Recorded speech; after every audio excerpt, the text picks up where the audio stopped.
तब आत्मा यीशु को जंगल में ले गया ताकि शैतान से उसकी परीक्षा हो। और 40 दिन और 40 रात उपवास करने के बाद उसे भूख लगी। और परखने वाले ने उसके पास आकर कहा, यदि तू परमेश्वर का पुत्र है तो कह दे कि ये पत्थर रोटियां बन जाएं। परंतु उसने उसे तोड़कर उनसे कहा, लिखा है, मनुष्य केवल रोटी ही से नहीं परंतु जो कुछ परमेश्वर के मुख से निकलता है उसी से जीवित रहेगा। अपने आप को नीचे गिरा दे, क्योंकि लिखा है, वो अपने स्वर्गदूतों को तेरे ऊपर आज्ञा देगा और वे तुझे हाथों हाथ उठा लेंगे, कहीं ऐसा ना हो कि तेरे पांवों में पत्थर से ठेस लगे। उसने उससे कहा, यह भी लिखा है, तू प्रभु अपने परमेश्वर की परीक्षा ना कर।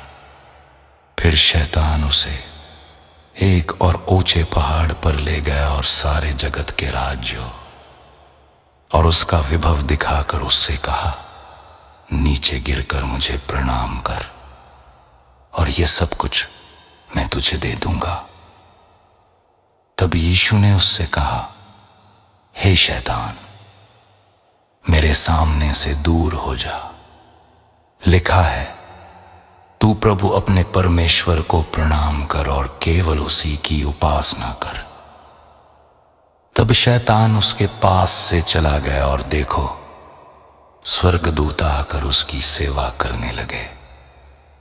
जब यीशु ने उससे कहा, हे शैतान, मेरे सामने से दूर हो जा, लिखा है, तू प्रभु अपने परमेश्वर को प्रणाम कर और केवल उसी की उपासना कर। तब शैतान उसके पास से चला गया और देखो, स्वर्गदूत आकर उसकी सेवा करने लगे।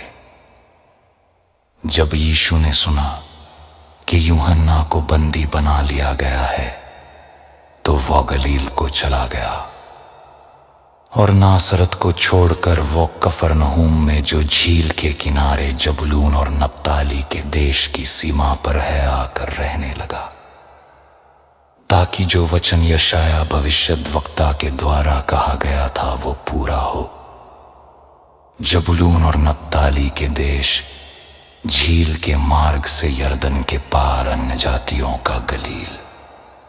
जो लोग अंधकार में बैठे थे उन्होंने मेरा प्रकाश देखा है, और जो मृत्यु के देश में और मृत्यु की छाया में बैठे थे उन पर प्रकाश चमक उठा है।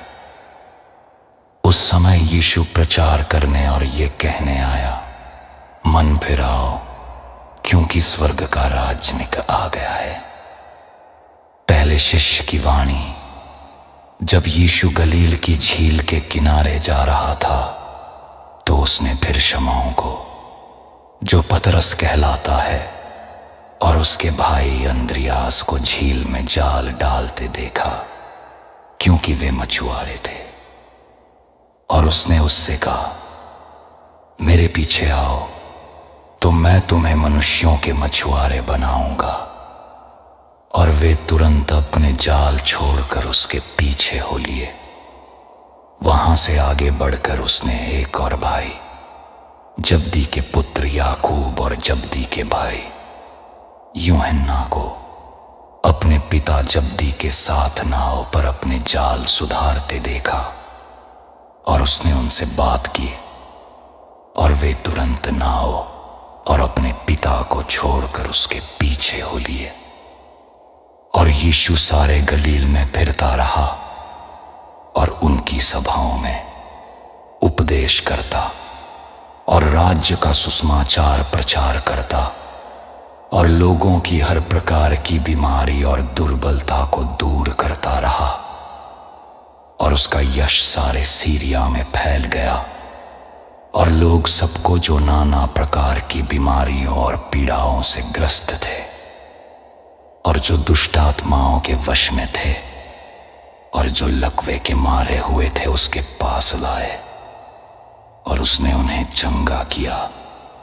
और गलील और दिकापुलिस और यरूशलेम और यहूदिया और यरदन के पार से बड़ी भीड़ उसके पीछे हो ली।